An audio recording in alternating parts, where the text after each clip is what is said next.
exercise for you, Ben. You're going to cross your arms over your shoulders. Turn.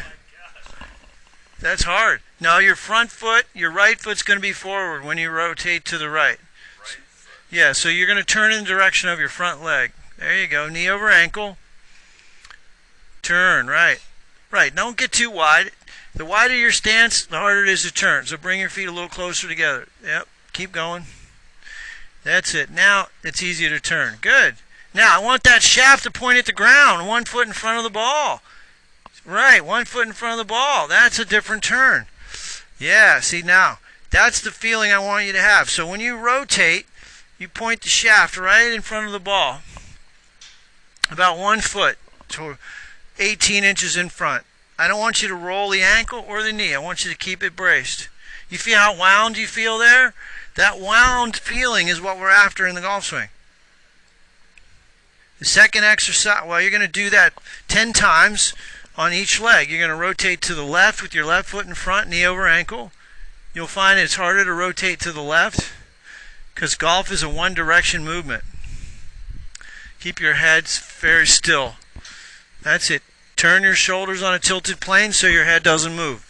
If your shoulders turn on the wrong angle, your head will move. Good. All right, now look up here at the screen a moment. Now here I'm demonstrating core activation. It's like doing a little tilt. Watch this. I want you to practice tilting your pelvis. See what I'm doing? See what I'm doing?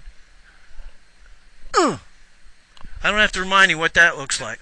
Yeah, so that is an important exercise to activate the core muscles. Because here's what happens. When you arch your lower back, you hurt your back and none of these muscles are activated. I want you to be in a neutral pelvis position with your just a little tuck of that pelvis. You get in a neutral posture. Then, from there, you hold the club in a tilted position like I got it here.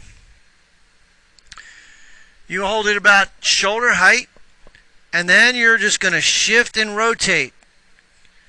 You're creating that separation between the upper and lower body.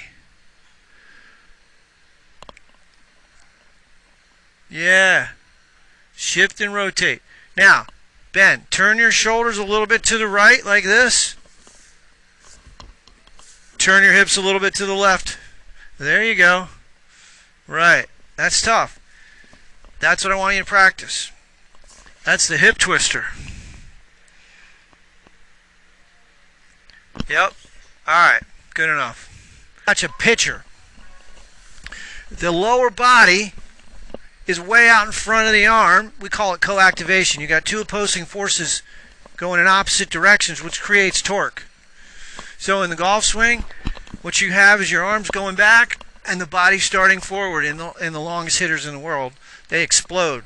Alright. Hitting a tennis ball, it's the same thing. Throwing a baseball, it's the same thing. Hitting a baseball, it's the same thing. The hips go first.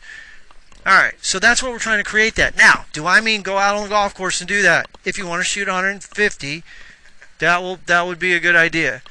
Don't do this on the golf course. It's a semi-conscious, well, it's an automated state of subconscious thought process. You're just going to do this enough times to where your body does it. Yeah. And everybody's different in terms of how much it takes. Practice every day would never hurt. 15 minutes a day.